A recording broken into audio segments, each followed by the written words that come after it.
In this video, let's look at a way how we can simplify the information that's contained in a continuous time dynamical system. And in order to explain that, let's start from the example that we also had in the previous video, where we have exponential decay given by this differential equation. So for example, cooling of a system with a certain temperature coefficient K. So the solutions here are exponentials. Starting from an initial temperature x0, you have something time evolution like this.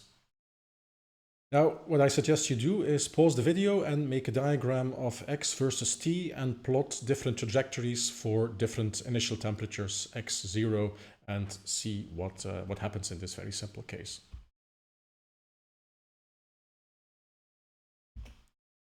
All right, let's do that. So we have the x-axis over here and we have the time axis over there.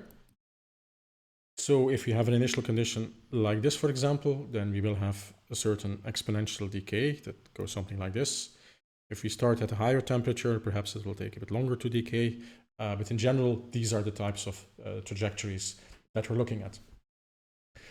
Just for fun, purely mathematically, you can also start looking at negative temperatures, which would just involve flipping the sign here. It doesn't really affect the exponential. Okay, it's not physical, but you can also plot things like this for completeness sake.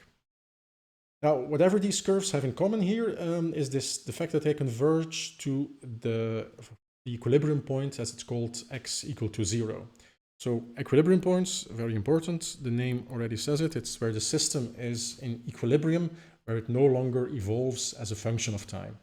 And the way you calculate that is simply by taking the time derivative here, putting that explicitly equal to 0, and then solving your system.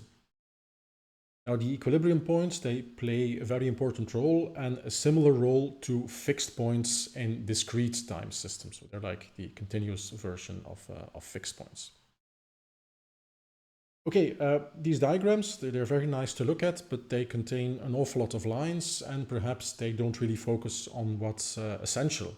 This is why people also look at a reduced information diagram here, which is the so-called phase portrait. And what they do is they collapse the time dependence because they're not really interested in how quickly this evolves towards the equilibrium, but just the fact that it evolves towards an equilibrium. So you can take that diagram over here, collapse the time axis, and then only look at x. You have your equilibrium point 0 over there.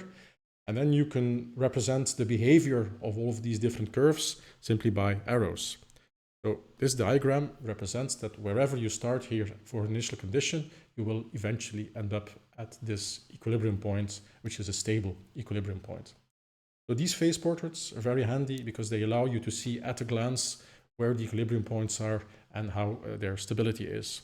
So if you have, for example, in a phase portrait that looks like this, with the arrows in the opposite direction, here you can conclude that this equilibrium is unstable because the time evolution will take the initial conditions away from that equilibrium point.